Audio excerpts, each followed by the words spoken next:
All right, good afternoon. If you are watching me live from somewhere where it is afternoon, and if you're watching me in the morning or the evening, good morning or good evening to you as well. For those of you that are new to my channel or my live streams, and let me get this mic up just a little bit. I just want to introduce myself quickly. My name is Rhonda M. Jordan, and I teach individuals, solopreneurs primarily, how they can create streams of income by monetizing the skills and knowledge that they have, and turn that into digital products, attract an audience through content creation, earn income through affiliate marketing, and so forth. So if that is you, then you are definitely in the right place. I do this live stream on Wednesdays at this exact same time, 12 o'clock Eastern time, and always am excited to have people on with me live. So if this is in fact your first time and you want to say hello, or if you just want to say hello and you've been on with me several times, feel free to do so. You can simply just drop a comment in, and I'd love to know where you're watching from. And also, just if you'd like to just say hello, feel free to do that as well. So each week, what I do is I have a topic that I cover that falls within, either digital product creation, affiliate marketing, content creation, email marketing, and so forth. And so one of the things that I'm going to be talking about today is how you can enhance the quality of your digital products by adding on some simple things. So if that is of interest to you, you definitely are in the right place. You'll want to grab a notepad and pen, or however it is that you take notes, because there's going to be some great information that I'm going to be sharing. And I want to make sure that you have something that you can refer back to, that is your notes. So again, if you want to say hello, feel free to do so. My name is Rhonda M. Jordan. For those of you that just connected, I saw a few people just come in, but today I want to tell you the specific topic. And essentially what we're going to be talking about is how you can instantly increase the value of your digital products by adding on bonuses. And it's not just any bonus, it's the right type of bonuses. Now, for those of you that are in the midst of creating a digital product, or perhaps you've already created one, but you're not really sure if it has everything in place that it needs to, well, you'll definitely want to take notes on the information that's going to be dropped, because you may very easily be able to go back, add some of these, or create and then add some of these bonuses. And what that has the potential to do with your digital product is to increase its perceived value. And it could not only increase its perceived value, it could actually increase its value overall. And for a lot of people, this is the element that they miss. This is why the digital products don't sell. They're not meaty enough. They're not seen in the eyes of your potential audience members or your buyers as, something that's unique, something that has things included that they absolutely need and want to get their hands on. All right. So, if before we do that, if you've already created a digital product, you don't have to give me the name of it or anything. If you want to share what the general topic is it a masterclass? Is it a ebook or whatever? Drop that in. And I'd also like to know whether or not you've added any bonuses on to that. All right, so let's go ahead and get more into this topic. Now, I have an email message that goes out each week to my subscribers. And one of the things I shared in the message that went out yesterday was that I have a student of mine who had created a digital product and a little bit, but it really wasn't selling.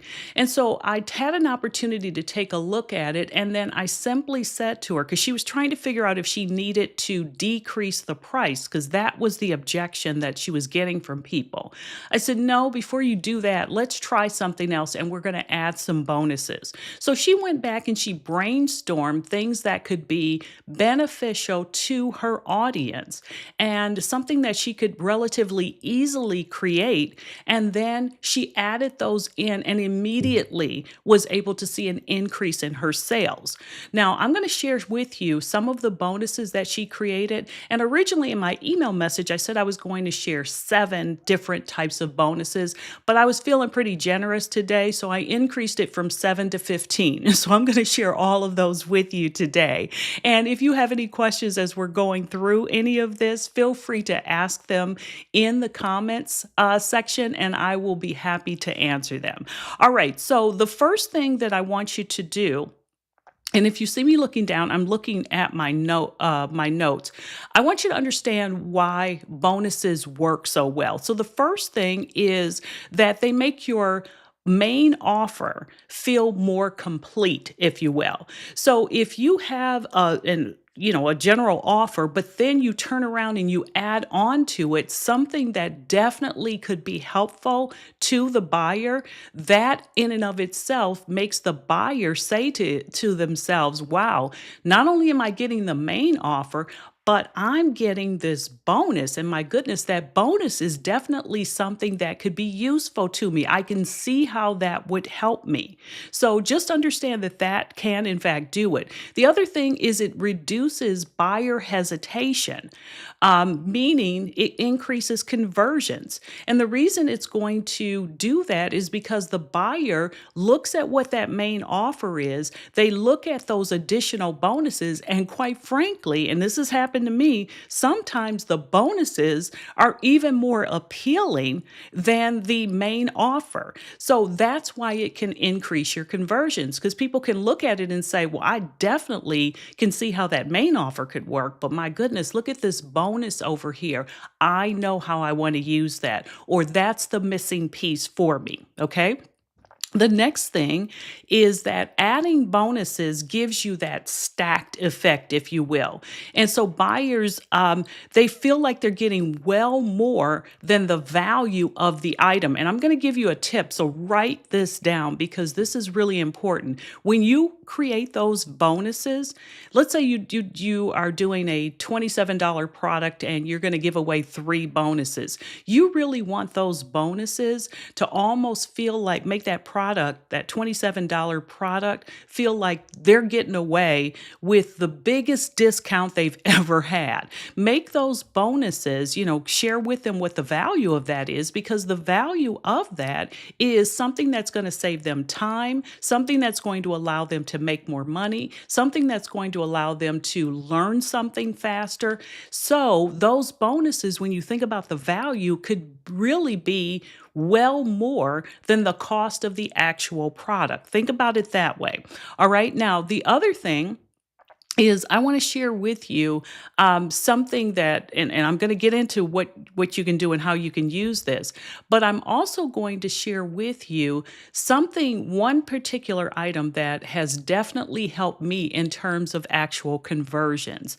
I'll wait until later, but to share it with you. And if I don't mention it, you all come back and make sure that you remind me that I need to share with you what it is. But I'll be going through it as we get into it. And now what I want to do is just get into the actual 15 bonuses. Now, I've broken them up into categories, and 3 different categories. So the first category is going to be implementation and support bonuses. All right. And let's see, I have 5 of those listed in here.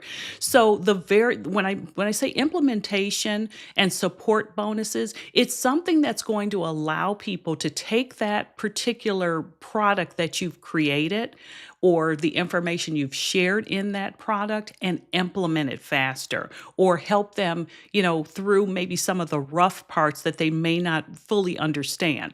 And so the very first bonus that I want to share with you is a step-by-step tutorial. A step-by-step tutorial is golden in terms of helping people understand. And when people see that there is, in fact, a tutorial that's included with something, a lot of times that seals the deal right there because, a tutorial could be a 10 or 15 or 20 minute, it depends, maybe it's an hour long. It could be something that walks them right through the process from A to Z. So they get to see it. Now, let me tell you why these are so important and why this works so well as a conversion tool. And it's because a lot of people are very visual learners.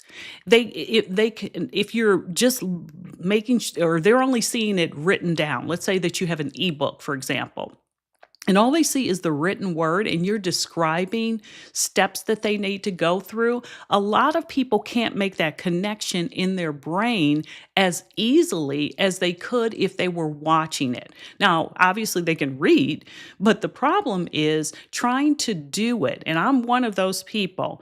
If you are trying to explain something to me versus if you show it to me, I definitely am going to understand it faster and it's going to make more sense to me. Okay.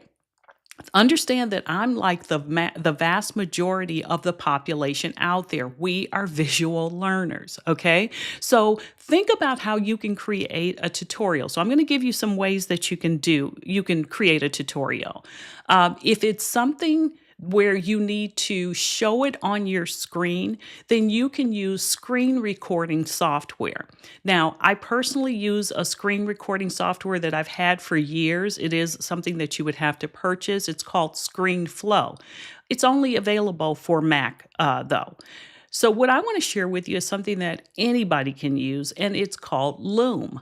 Loom. So you can go to loom.com, I believe it is. And I don't have an affiliate link or anything like that. Just go to loom.com and you can sign up for an account. They do have a free version, but that free version is going to limit you to maybe 5 minutes worth of recording. If anybody is more familiar with exactly what the requirements are for the free version, let me know. Otherwise, I can pull them up. I do use Loom occasionally, but it's typically when I have to demonstrate something where someone has asked me a question. I record a quick Loom and then grab the link to it and post it. All right. Now, the other thing, and the reason why I'm saying Loom is because it doesn't matter if you're on a PC or you're using Mac, you can very easily record your screen. And that in and of itself can be huge because now what you're going to be able to do is to show people something. So again, this is more so for something that could be demonstrated on a screen. If you are, let's say, a crocheter or a knitter or needlepoint or anything, makeup, whatever it is that you do, then maybe what you do is you record using your cell phone. I happened to be on TikTok last night, and there was a young woman who was thanking another creator because she taught her how, and it wasn't like she taught her specifically, but she taught how to apply eyeshadow. And she was like, this is the only one that's been able to explain it to me in a way that I understand. So again, step-by-step tutorials. In this eyeshadow video, because I went back and watched it, I wanted to see what she was doing. The woman walked her right through it, but she was just using her cell phone. So just know that you can do that as well. Those types of step-by-step tutorials are incredible. And all you have to do, if you're wondering how to do this, as I mentioned, if you do Loom, then what you're going to be able to do is it can be stored on their server. But remember, you're only going to have a certain amount of time if you're using their free version. If you upgrade, then I'm sure, you can store a much longer version. Another way to do it would be to record the video on your phone, if you will. Now, this is, again, not if you're doing something you have to demonstrate on screen, because it's going to be a little bit more challenging to do that. And then you could upload that video to a YouTube channel. And if you don't want everybody to see it, then for visibility, instead of making it public, you can make it unlisted, which means the video is out there and anyone with the link can actually watch it. But this is a great way to actually do it. You can also, if depending on the size of the video, you could also even store it in a Google Drive. So there are lots of ways, or Dropbox. Lots of ways to do it, but you just have to figure out what's gonna work best. All right, I've talked about that longer than I probably should have, but I'm just telling you step-by-step tutorials are incredible as a bonus. All right, so now let's see here. It looks like we have a question. Should I place my offer at the end of my lead magnet or should I warm them up before making the offer? You can actually do it either way, but here's the way that I've done it. What I do is I'm thinking of one particular lead magnet that I have, and I take them through the entire, I told them I was going to do, and my offer is at the very end. It's like right before or it's something like in the resources section, but I know it's like at the end. And it's one of those, if you want to go deeper, if you want to do X, then you can click here. And once they click on it, it takes them to the offer page. See, if you have given them valuable information through your lead magnet, then there's absolutely nothing wrong with pitching them at the very end. Okay. I've even seen people that have created a landing page. And when the landing page, after they fill in their information, instead of going directly to the thank you page, they go right to the offer page. Now, to me, I don't think you've warmed them up enough, but I have seen people do it. I just think your conversions are going to be better if you give them what it is you promised them, give all the information, and then make the offer at the end. Okay. All right. Now, the second thing, and this is one of my favorite things to do. So the first one was step-by-step tutorial. The second one is going to be a workbook. Okay. I love workbooks. And the reason why I love workbooks as a bonus is simply because it gives people something that they can follow along with as they are, doing whatever it is you've taught them to do. And they do the fill in the blanks and they can actually brainstorm in it. They can do all sorts of things. And here's the thing, you have the opportunity to make this in Canva, or if you want to keep it super simple, you can make it in Google Docs. I just am in the process of working on a course. And the thing about it is, I used a combination of both. I did some things in Canva, very few, and I did almost everything else in Google Docs. So just understand that if you create that workbook, not only are they able to follow along, but here's the real benefit as I see it. When somebody wants to refer back to something, now they can go back to the workbook. They don't have to watch the full course. They don't have to go clicking through videos to try to figure out what it is, where was that? Where does she mention that? No, they've got their workbook. And if you make sure that that workbook follows your course or your outline or whatever, I promise you it's going to be extremely beneficial to people. All right.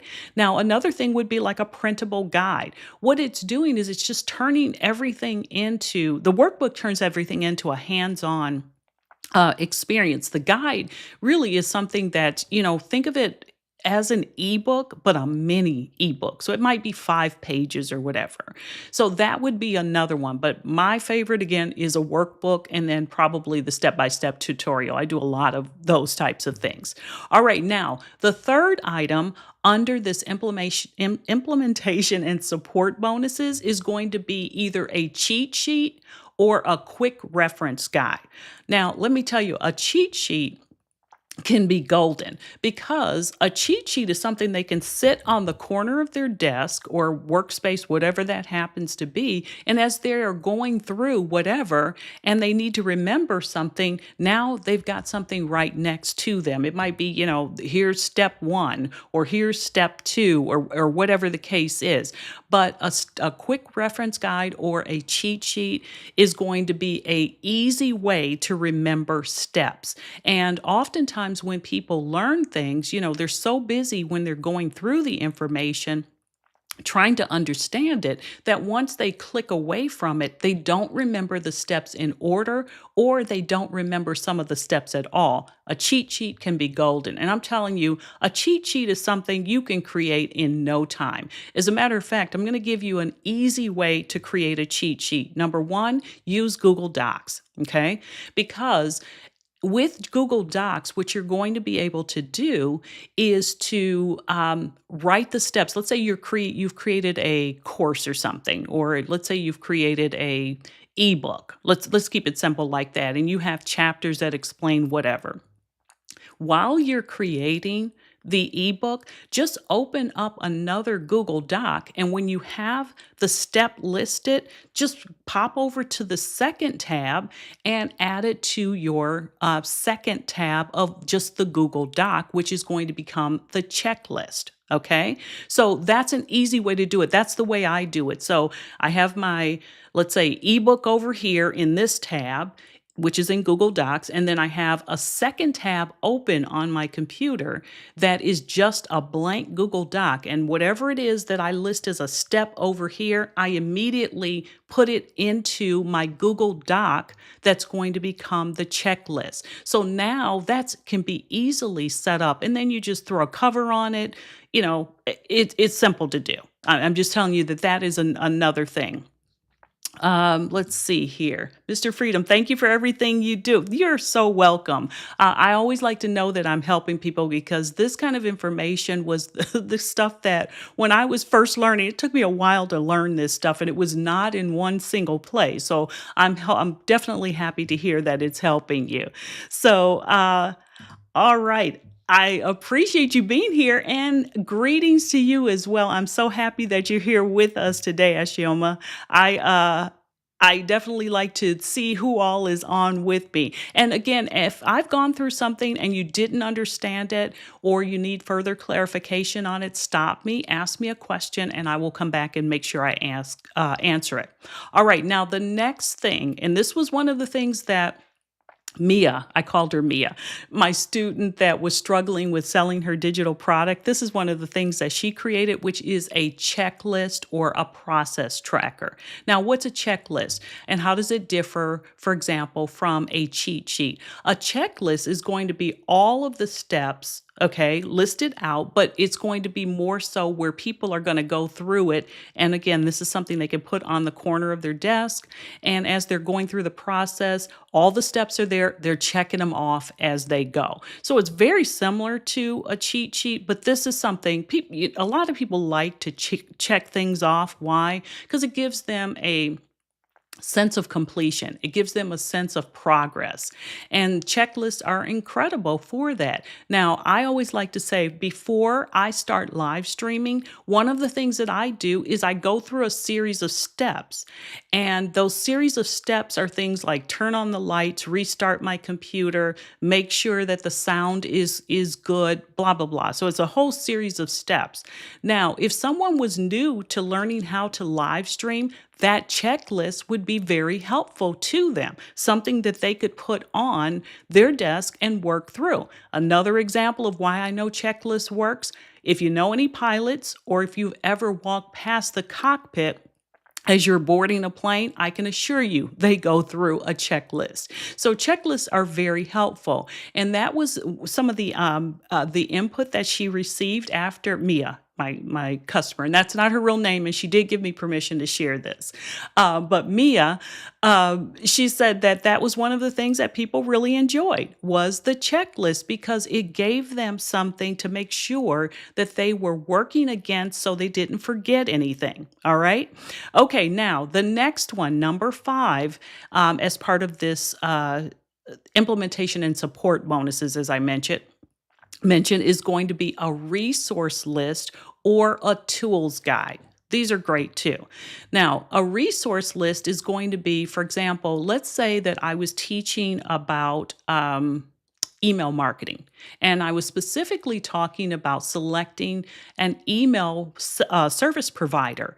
Well, one of the things that I could do is I could list out, several different email service providers such as MailerLite and Kit and System.io and Flowdesk and whatever. So now when people are going back through and they're trying to make a decision, they've got all those things in one place. So I want you to think about with your digital products, how could you create a Create a resource list. What is it that you can include in your resource list?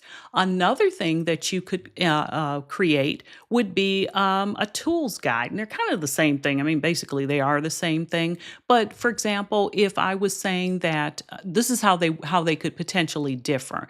Let's say that I was teaching someone how to get their business set up, and I wanted to give them several tools that they might use. So I could say, well, you're going to need an email service provider. You're going to need a way of capturing information, and that might be something like using Google Docs or using Google spreadsheets or something like that. I might also say something like you might want a project management system. So, for example, the project management tool that I use is ClickUp. I could put that in. But in addition to that, there's so many other things that I could include in there. And the same is going to be true for you. You know your business better than anyone.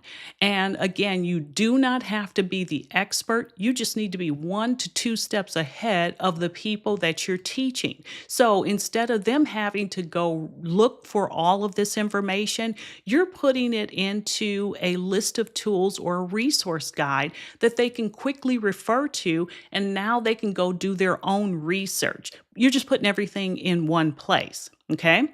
All right. Now, people love tools, and it definitely eliminates the overwhelm, if you will. So for example, I could have also mentioned like Loom. That was one of the things I talked about earlier in the live stream. So just think about your area of expertise and what tools, what types of things could you put in? If you're into crocheting, maybe you have a list of, different types of yarn that they might use for different types of projects. If you are a photographer, maybe you have a list of lenses that they might use or lighting that they might use. That could all go into a resource guide as well. So there's a lot of different possibilities for that, because the thing is, remember, your digital products goal is to only solve one problem. But we all know that whatever that one problem is that you're solving, there's still things that people are going to need to know. And they don't want to have to continuously go back through everything. So again, put things in a way or create something in a way that it's going to be easy for people to access and easily for them to refer to and get the information that they need. Okay. All right. So again, if you have any questions, feel free to drop those in. Now let's talk about category number 2. Well, let me do a quick recap of category number 1. Implementation and support bonuses, step-by-step tutorials, workbooks or a printable guide. That's number 2. Number 3 would be a cheat sheet or a quick reference guide, if you will. Number 4 is going to be a checklist or progress tracker, process tracker, I should say. And then number 5 is going to be a resource list or a tools guide, if you will. All right. Okay. Now let's move into category number 2. I have 5 more here. Like I said in my email, I was going to send out or give you 7, but I was feeling extra generous today. And if you're not on my email list and you would like to be, grab one of the free tools that I have listed in the description box below this video. And what that will do is give you the opportunity to get on my email list, where on a weekly basis, I send out, some type of training that's going to help you. So if that's something you're interested in doing, by all means, grab one of the free tools that's down there. All right. So category number 2, planning and organization bonuses. Number 1 is going to be a Notion or a Notion template. Notion is a best way to describe it, it's kind of like a project management tool, but it allows you to really track things or to create processes. There's so much you can do within Notion that it's almost hard for me to describe what it is. But Notion is it allows you to, let's say, for example, you need to script out your YouTube videos. You could actually create a template within Notion that's going to allow you to do that. Now, the other thing is it has built into it calendar tools and all sorts of things. So as I said, kind of difficult to explain it, but I have seen people who have created a Notions template for a specific process, and then they include that as a bonus with their digital products. Now, how does that help the person who's buying the digital product? Well, typically with that Notions template, all you have to do is import it in. As I understand it, you just import it in and now you're able to use it. Don't hold it against me because I don't use Notion. I use ClickUp as I've mentioned before, and it has similar features. The only reason why I'm not suggesting ClickUp at this point is ClickUp does have a bit of a learning curve, but it serves me well. I took the time to learn it, went through their university, and maybe I'll show you some of the things I have in ClickUp, but I run everything through ClickUp. The second thing that I think would be beneficial for people would be a Trello board. Now, I don't know if you know what Trello is, but Trello is similar to a project management tool, but it allows you to put things in a process or, in a Kanban style board, if you will. And the thing about having things set up that way is you can very easily, let me see if I have, so I can show you better than I can tell you. Okay, I'm going to share my screen. So give me 1 second here. And this is easy to learn. So this is one of the reasons why I'm sharing this with you. Okay, let's go full screen here. All right, so, and yeah, I'm really into really colorful things, so don't mind me. Let's pop this over here. All right. So, for example, this is all about my content pillar, something that I created. Like I said, I moved from Trello to ClickUp a while back. But here's what I want you to see. Up here, here's things you're doing, things to do, doing, and done. So what you're able to do is very easily move things from one place to another. I don't know if you saw that or not, but all I did was I picked it up and then what I did is I dragged it over. Okay. So the other thing is these lists, if you will, can be set up to say whatever it is you want. And so let's go back here. So the reason why I wanted to take the time to show you that is you might be able to create a Trello board that you can then share with others, and that is your bonus. Now, as I mentioned, a Trello board can be really, really easy, a great tool to add as a bonus because what it's going to allow you to do is to put everything in there that they need in different lists like you saw that I had. And then as they complete things, they can move it from one column to the other. And they're able to import your Trello board right into their Trello account, and Trello has a free account. So, you can or they can set it up, you can set it up, and I think you might be able to have 5 or 10 boards before you'd have to upgrade to their paid plan. Okay, so just kind of keep that in mind as a potential for something that you can create. Now, I know for a fact that these are extremely valuable because I have purchased some courses or other digital products where people had Trello boards, and I was able to bring it right into my Trello account, and it was extremely helpful to me. And that's the kind of thing that it doesn't take that long to create it.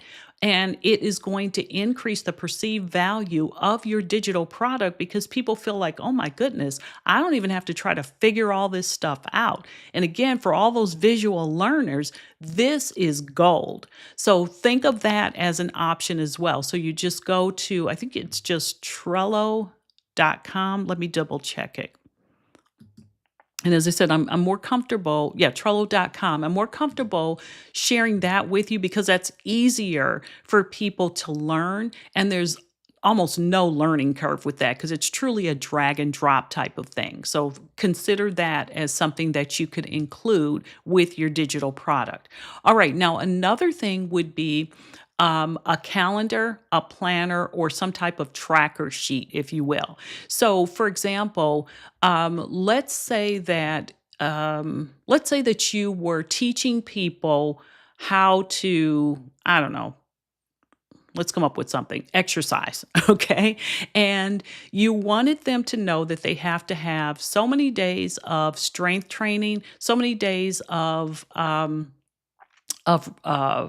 cardio, and then they need to have rest days. So maybe you could create a 30-day calendar that shows a sample of how they could set up their month. So that would be something that you could easily do. Another thing would be a planner of some sort.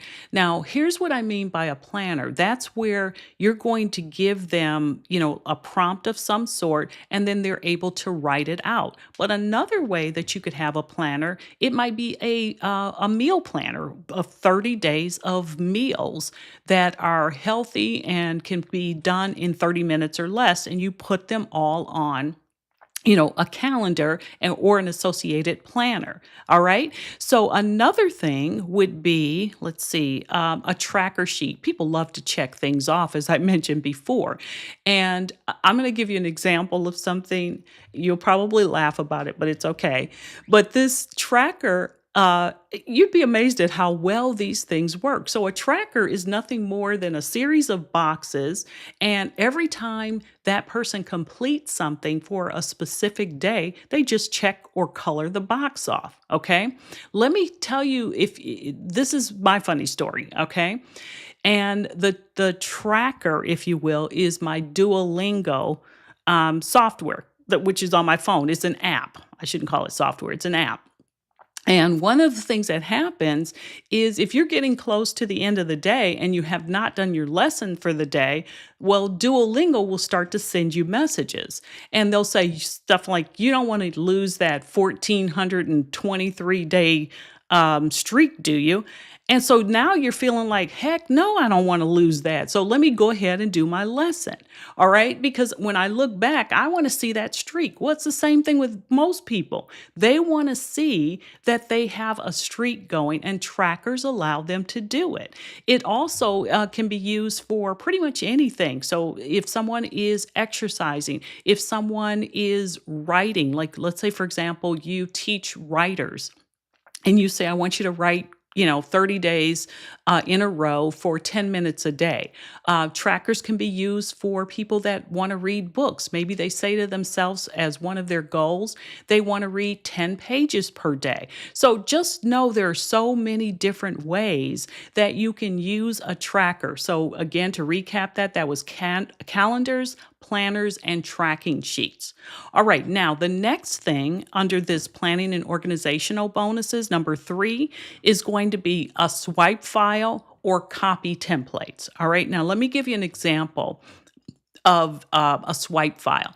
Let's say that, for example, you've come across a series of Facebook ads, okay, and they had really good copy. They were performing well. And you know that because the ad's been running for a long time. Because here's what I can tell you. If an ad is not performing, people are not going to keep running it. So you start to screenshot that stuff and save it someplace. And so one of the things that you might include would be that would be your swipe file is going to be those, 10 or 15 ads that you saw that were performing well. Okay. Now you of course have to show I would show the full ad to show that, you didn't make this stuff up, but that it came from someone else. You just happen to accumulate it into one place and you're going to share it with them as a bonus. Now, how is this helpful?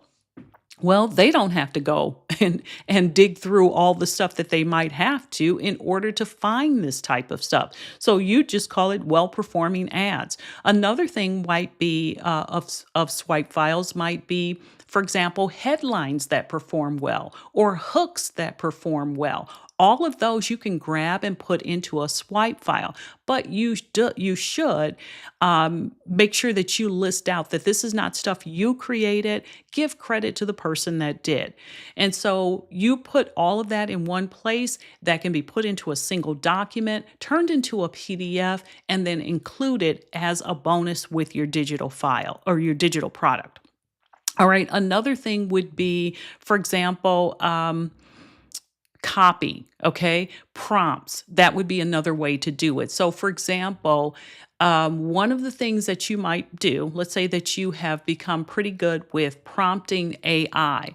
Well, most people, when they go to Chat GPT or Claude or whatever it is that they're using, and they look at that little box and they're trying to figure out what they should put in it. They know what they want it to return, but they're looking at that little box and they have no clue as to what they should actually put into it in order to start getting the item return that they want, or the information return that they want. All you have to do is come up with a series of prompts, for example. That could be something that you could incorporate as a bonus for them. Now, why is that helpful?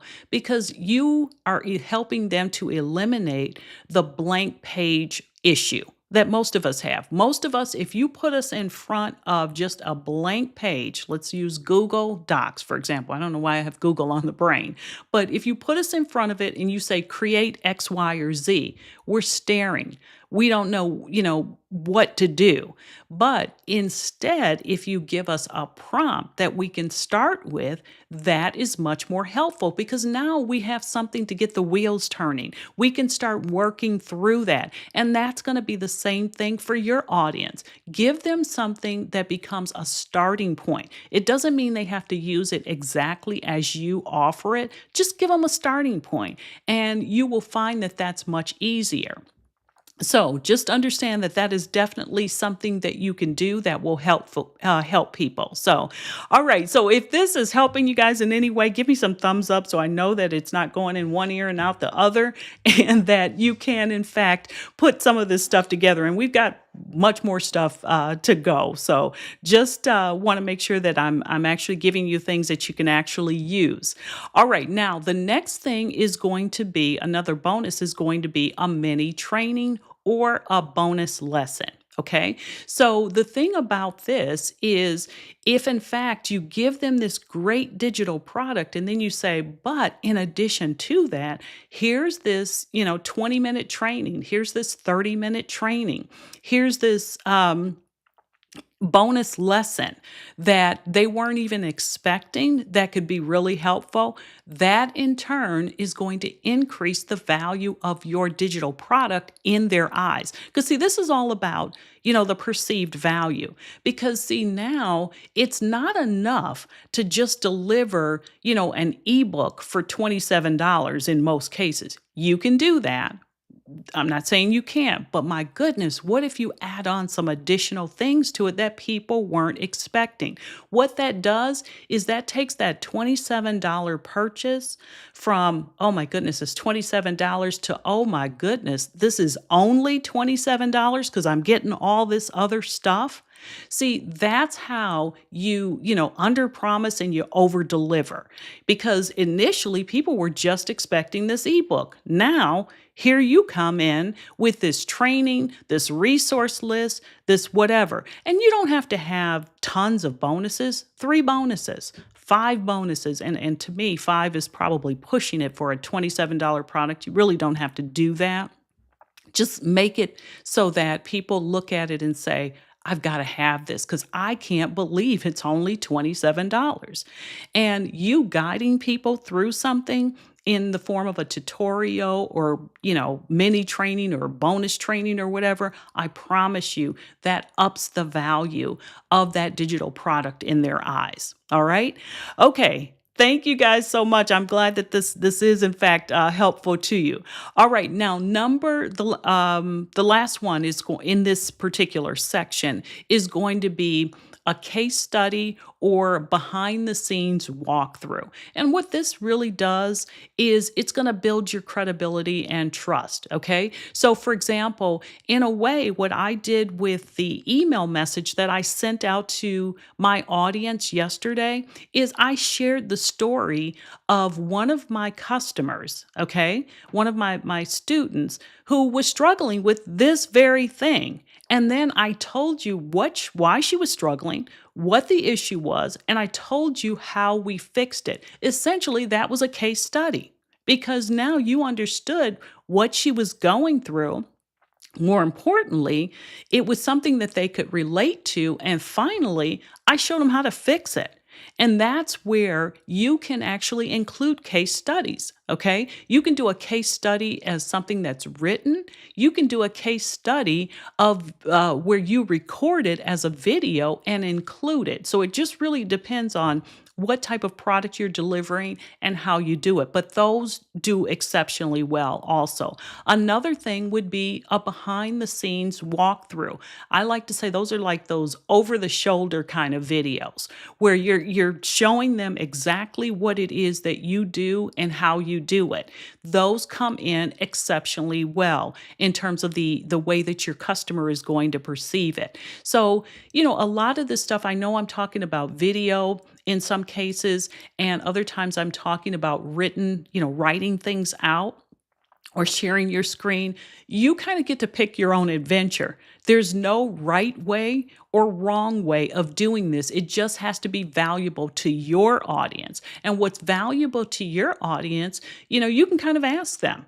Do a poll and find out what it is that they prefer doing. Or if you don't really have an audience, maybe you try some things out and then just ask them later which ones did they prefer.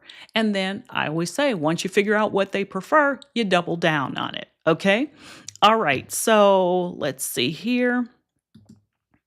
All right, please provide me guide lists, schedule posts, series of Facebook posts, series prompts, etc., etc. All right, I'll have to look at that. Actually, some of that I think I already have, but I definitely can put something like that together because that kind of stuff's pretty easy to do. So just understand that those are the things. So I'm going to recap category 2, which was planning and organization bonuses. So number 1 was a Notion template or Trello board. If you're just starting out, I'd probably encourage you to use Trello. One, it's free. Number 2, it's much easier to learn. The second thing is going to be a calendar planner or tracker sheet.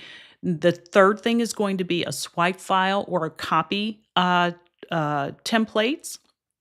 The fourth thing is in this category is going to be a mini training or bonus lesson.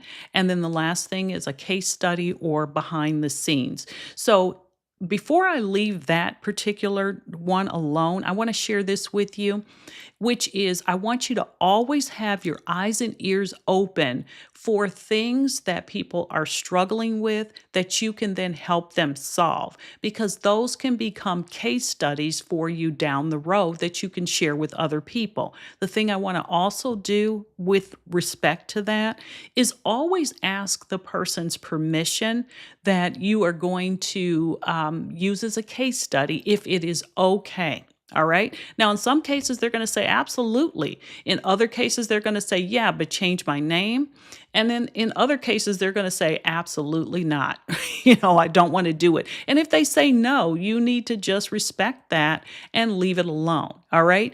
Now, in my case with the person that I shared, she didn't even ask me to change her name, but to protect the innocent, I figured I would go ahead and do that. So just kind of keep that in mind that is definitely something that you should be looking for, because chances are if one person is struggling with it, other people in your audience are going to struggle with that same thing, and showing them that, hey, you're not alone. Here's somebody else that did it. This is what the problem was, and this is how we resolved it makes all the difference in the world. Okay. All right, let's go ahead and move on to the next thing. So, the thing that I also want to do too is say that when you show people, when you're actually demonstrating and that type of thing, it just increases your value. And I'm saying value, meaning that as a teacher, as a person that is willing to go the extra mile with your audience. So just kind of keep that in mind. And that's going to make your audience feel supported. So just know that as well. All right, category number 3. I have 5 items here as well, is going to be a connection and value expansion bonus. All right. So, bonuses. All right, so the first one in this category is going to be a private Q&A session or a live workshop invite. So let's say you've created a mini course, all right? And maybe it's your first time through it, maybe it isn't. And people are purchasing this, but one of your bonuses is how about joining me on, a Thursday at 7 p.m. along with others that are starting this, where you can start the first chapter or the first couple of chapters and then come to me on this session, and we're going to I'll answer your questions. So it's like a private meeting of the individuals that have just recently started the course, or maybe if the course has been out there for a while. Another thing that you're able to do is you could record the Q&A session and then offer the recording as a bonus. Now, the advantage of the first time through it is, they're on live with you. They're the ones that get to ask the questions. If it's a recorded one, then they're going to be hearing the questions that other people have asked and how you answer it. But this is very, very valuable. Why? Because one of the things it's doing is it's giving them proximity to you,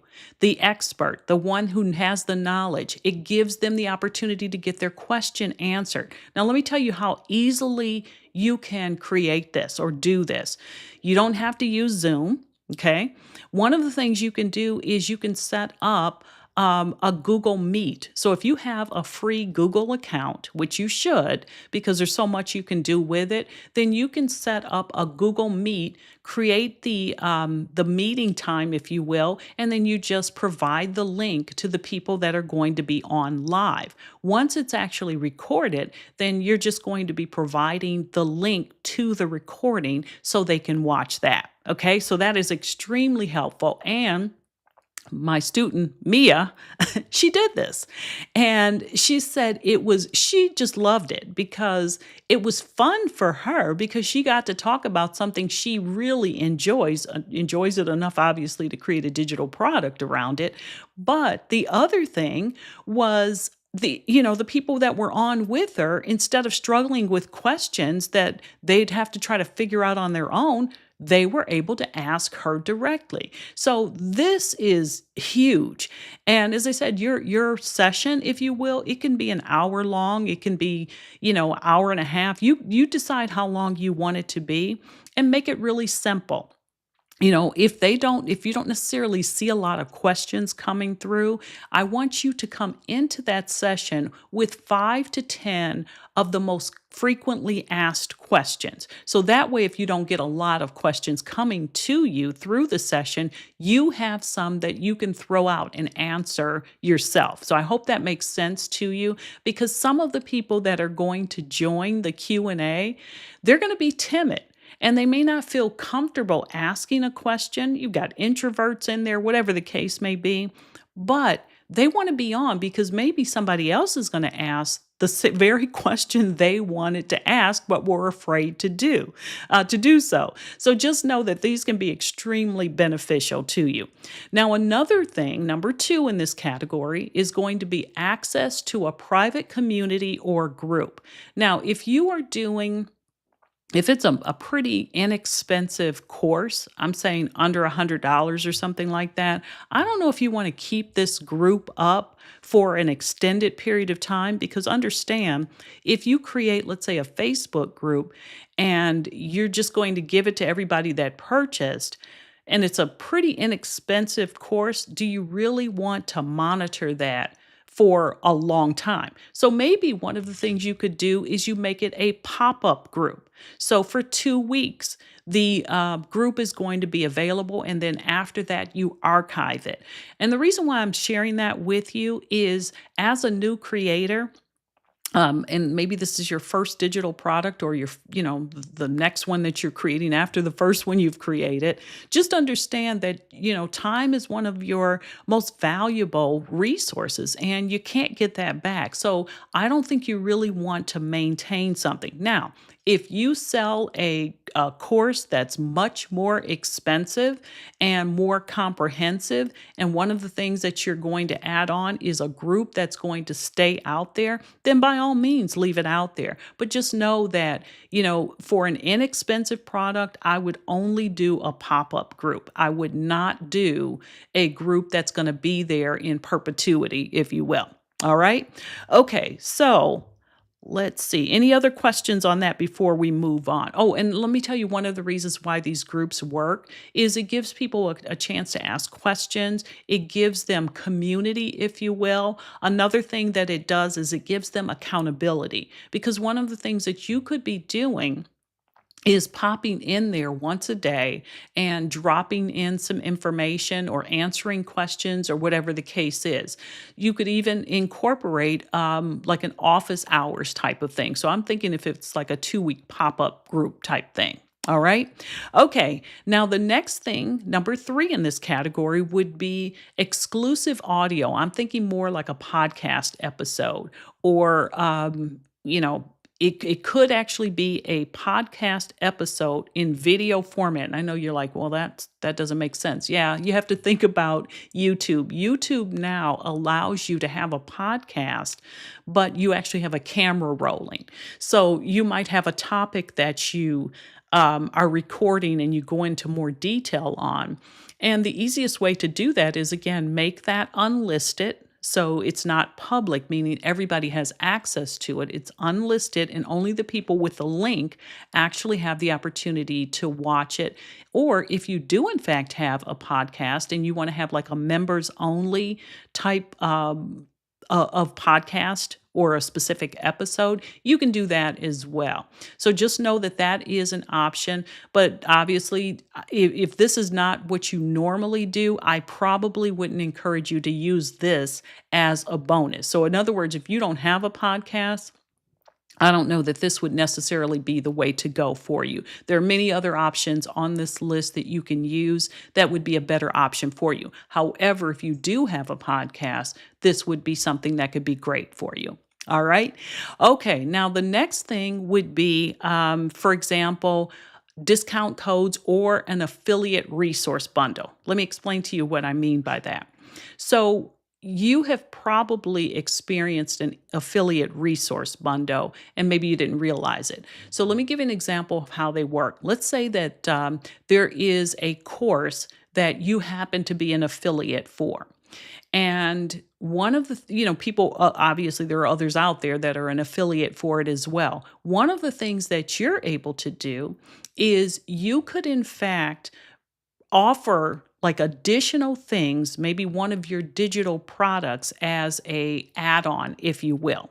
So I want to make sure that you understand what I mean by this is going to be typically when you are acting as an affiliate for someone else. Now, could you use this for one of your own products? Yeah, you could, because there are also times where the company that you are an affiliate for will give you like a higher discount code, if you will, meaning that they can get it for cheaper if they come through your link than they could for others. What I'm also explaining though is if you are acting as an affiliate, this could become an incentive for people to buy through your link, which is you offer them a bonus, and that bonus is typically going to be one of your products.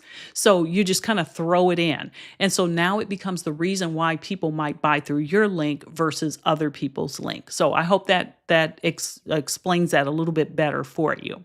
All right, now number 15 on this list and number 5 within this category is going to be done for you templates or a Canva pack of some sort. All right, so let me give you an example of how you might be able to use this with one of your digital products. So let's say, for example, you've created a digital product where you are you're teaching people how to I'm making this up on the fly, as you can tell. You're teaching people how to prepare for Black Friday. Let's go with that. So one of the things you could do is you could go in and create some templates in Canva that are Black Friday specific, if you will, and offer that as a bonus to your customer when they buy. So now all they have to do is bring that template into their Canva account and then make the adjustments necessary in order for them to then be able to post it on their social media accounts. That would be one way to do it. Another way that you could do it, one of the things that I offered in one of my videos, I can't remember which one it is right now, but one of the things I did is I taught people that, of course, if you are linking to something, if so, let's say, for example, your digital product happens to be that unlisted video. Well, one of the things you have to still do is they have to receive in a PDF with a link to that particular product. So what I did is I created a Canva download page, if you will. And when I say download page, all it was a one-page PDF where all you had to do was customize it with your information and add your link in. And in the video, I taught you exactly how to do that. So now when people get that download page, they click on it and it takes them to this unlisted video, let's say, that you have. So that could be another way that you could do it. Another thing that you could do with Canva might be you create a planner. So maybe you're teaching them how to create planners for their audience. You could come up and create a planner that they could then download, put into their Canva account, and customize to their liking. So these Canva templates can be they can be used in so many different ways. You could create, for example, an ebook cover, if you will. You could create 5 ebook covers, and that could become your digital product. And then all they have to do is use that instead of having to start from scratch. So that's another way that they can do it. And also, if you don't know, and I sometimes do this, is with the ebook covers that I create, I'll create those in Canva and then download the cover as an image and bring it over into Google Docs. And that cover page becomes the first page of my ebook or workbook in Google Docs. So there's all sorts of ways that you can actually use that. So just kind of think through what could you create, for example, in Canva, or what other template packs could you create? It doesn't have to be Canva. You can create templates for all sorts of things. So I know, for example, one of the things that one of the women that I'm in this group of a bunch of other women entrepreneurs, and one of the things that she did is she created presets for like when you're editing a video, for example. She has presets that will allow you to color, what do they call that?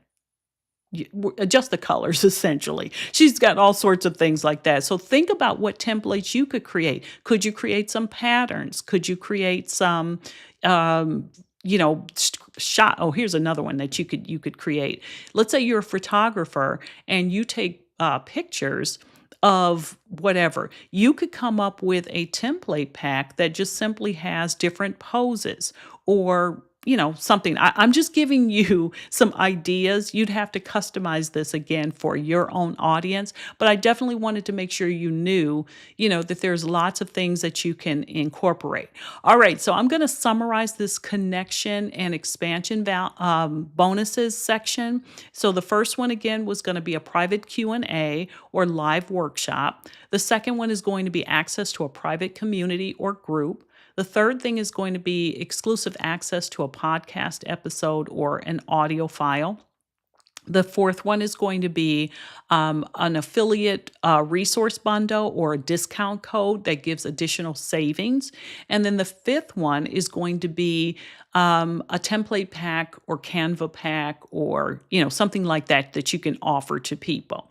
All right. So what this is doing is it's taking a lot of the guesswork out of figuring something out if that person is a customer considering buying your digital product and you offer some of these things. Because now it's like we're working through this together as opposed to them having to do it by themselves. So I hope that actually makes sense to you. So if in fact you have ever created a digital product with bonuses, let me know what are some of the bonuses that you yourself have created. Now, this is just 15. I've got a whole list of stuff out there, but I do want to find out because If you're new, I want you to use the simple ones.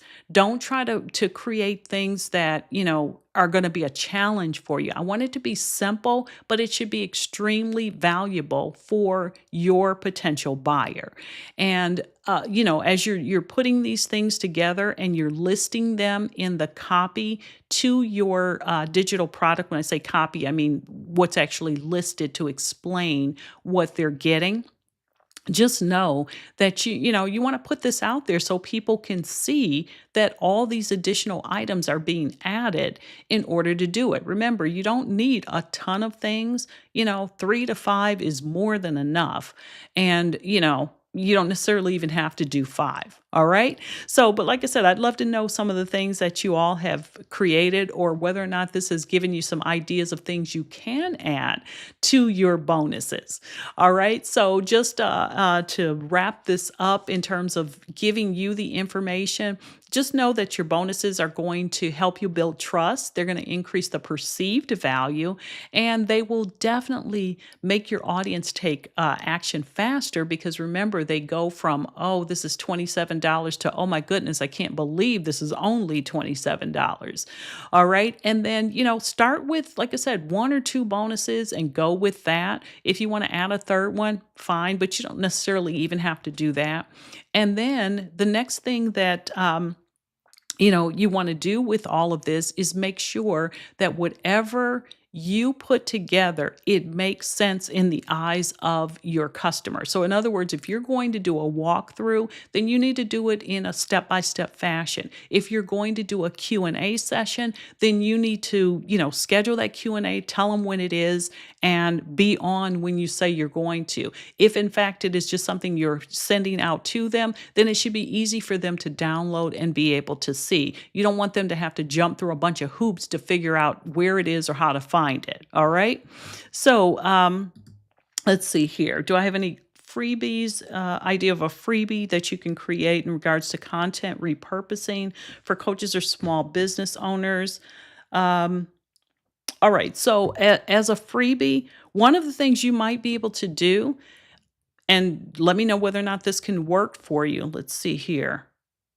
What I would probably do is a screen recording where I take a piece of content and I actually repurpose it. That would actually be one way. Like, take that screen share or create a screen share and show the original piece of content. And then let's say how you could turn it into 5 different pieces of content based upon what the original idea was, and show them how to do it. So the way I'm thinking about that is I would go into, and I don't know if this is the way you would normally do it, but go into Canva and start with the original one, and then turn it into, a carousel post, turn it into a reel, turn it into a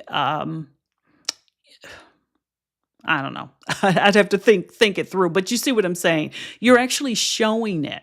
So because this is the type of thing that if people, again, are looking over your shoulder, so to speak, as they are doing this, it's more valuable to them, because you're not just telling them about it, you're actually showing them how to do it. And so now that's easy. And because they're busy, what they're going to get out of that is, okay, well, I did this for one piece of content.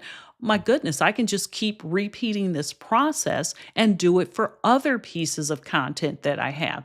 Because, well, for most people, once they learn how to do it, because you've demonstrated it, it becomes so much more valuable to them, because that's a huge time saver for them. And they can just make that part of their workflow, which is anytime I create a piece of content, I'm automatically going to go through the process and I'm going to turn it into 5 additional pieces, or whatever the number happens to be. Okay. So let me know whether or not that answers. I'm just trying to make sure I didn't leave anything out. Yeah, and as a freebie, you just upload the video as an unlimited or unlisted file to YouTube, for example. That would be a way to actually do it. Now, you can also store it or host it somewhere else if you need to, but that would be one really simple way to actually do it. All right. So, any other questions before I move into a little bit of mindset training? Because I always like to end my trainings here, these live streams, with some mindset. And I always tell people if you miss this part of it, you've probably missed something that could definitely help you overall. So, what I want to talk about today is the word yet. Y-E-T. Yep, yet. That's the word I want to talk about. And the reason why I want to talk about the word yet is I want you to start to incorporate this word. And then there's another phrase that I want you to start using. And the reason for it is I hear a lot of people that I'm talking to that are new content creators, new to online businesses, new to, creating digital products and so forth. And their words or their, are powerful overall. All of ours are, but they use the word, I don't know how to do that. I don't know how to do that. And what I want you to do is to say, I don't know how to do that yet. Okay. And the reason why I want you to start to use the word yet is because what it's doing is it's not cutting everything off. You're just simply saying, but I'm going to learn. You're opening your brain up and allowing yourself to get to the point of saying, I can do it. Because sometimes if you just say, I don't know how to do that, that just becomes the end of it. And when you use the word yet, what that's doing is it's opening up possibilities. It's opening up your brain to learn how to do it. And when you start to do that, you're going to find that just using that phrase can make a huge difference. The other thing that I want you to start to learn to use and incorporate into your daily activities as a solopreneur is this. A lot of times what people will do is, they just kind of say, I can't afford that. No, you can't afford that yet. Another thing that will happen oftentimes when they're going through this is they'll say, I don't know, but here's what I want to get you to. I want you to also incorporate another phrase to that whole process, which is, I'm willing to learn, or I'm trying to understand, or I'm going to do something. For example, let's say that you want to buy something, a piece of equipment that you need for your business. I don't want you using the word I can't afford it. I want you to start asking, instead of the words I can't afford it, I want you to start making your brain think of ways to do it. So what you're going to do and say instead is, how can I afford it? How can I do that? How can I do that? Because see, once you say I can't afford it, that's like a period and you stop thinking. But when you say, how can I afford it? Let me give you an example. Let's say that there's a conference in your particular area that you want to attend, and you know that the ticket and everything is going to be about $2,000, airfare, hotel, and so forth. Instead of saying, I can't afford that, so I can't go, no, I want you to start using, how can I afford that? What can I do to make that happen? Because see, once you start using phrases like that, what happens is your brain will go to work on it. All right. Your brain will go to work and figure out options. But the minute you put a period on it, your brain shuts down. It's kind of like, well, we can't do it. And I'm saying all of this because oftentimes people don't realize how powerful their words are. And your brain, as I mentioned, will go to work on things. And I'll give you a perfect example, and I bet you can relate to this. If you open your brain up and you go to sleep thinking about something, how can I do it? How can I do it? How do I figure this out? How do I figure it out? Chances are within the next few days, I'm not saying it's going to happen the next morning, you will have at least options presented to you. Your brain will start thinking outside of the box. Your brain will start figuring things out or, looking for different ways. It might be something as simple as maybe you learn how to Google a different phrase. I don't know what it is, but I'm telling you, I've used this for so many years because I was taught this years ago. And once you start to learn how to make your brain think like an entrepreneur, because that's all it is, you've got to train your brain to think like an entrepreneur, because entrepreneurs, we get paid to solve problems, and some of the problems we have to solve are our own. So, you start thinking about how can you do things. And so again, I don't know how to do things yet. And when there's something popping up, how can I afford it? How can I learn that? How can I create this digital product? How can I get the equipment that I need? How can I whatever you start to get that, and when you start to use those words and phrases, I'm telling you, things start to turn. Because here's what I can tell you: if you get into a room full of entrepreneurs, most of the time they don't talk about what they don't know. They're going to talk about what they're learning. They're going to talk about how they're learning things, and you got to get scrappy if you're going to be an entrepreneur. What I mean by getting scrappy is you got to figure stuff out. Sometimes you got to piecemeal it together and come up with it. But I'm telling you, maybe the way to do it, for example, if you're trying to get to that conference, is I don't know, maybe have a friend that works in the airline industry. All right. Well, maybe they can give you a buddy pass. All right, that just covered your airfare. You got to think this stuff through, and you got to learn how to open your brain up so that it is open to receiving information and open to finding solutions that are out there, but maybe you cut off simply because you had said, I can't go. I can't afford it. And here's something, I guess I'm on a soapbox today. I've said to people, okay, there's going to be a conference next year in June, not one I'm doing. I'm just making this up, or not making it up, but I've shared this with people. And they'll say, oh, I can't go because I don't have any money. You know what that just said to me? You're planning to be broke next June. Here it is in October, and you're still planning to be broke in June. No, we don't do that. Remember, we get paid to solve problems, and some of the problems we have to solve are our own. So stop putting words out there that cut yourself off from potentially receiving great things coming into you. See, instead, what I would be doing, this is the way my brain works because I've trained myself to do this, is I start thinking, okay, well, what types of things can I do to create that level of income? What are some of the things that are available to me or that I've seen other people do? That's the kind of thinking I want you to have, because what that's going to do is start to put you in a whole different way of receiving things. It's going to put you in a whole different way of figuring things out, because as you start running a business and it starts to grow beyond that $27 digital product, there are going to be a whole lot of other things you're going to have to deal with, and you're going to have to figure it out.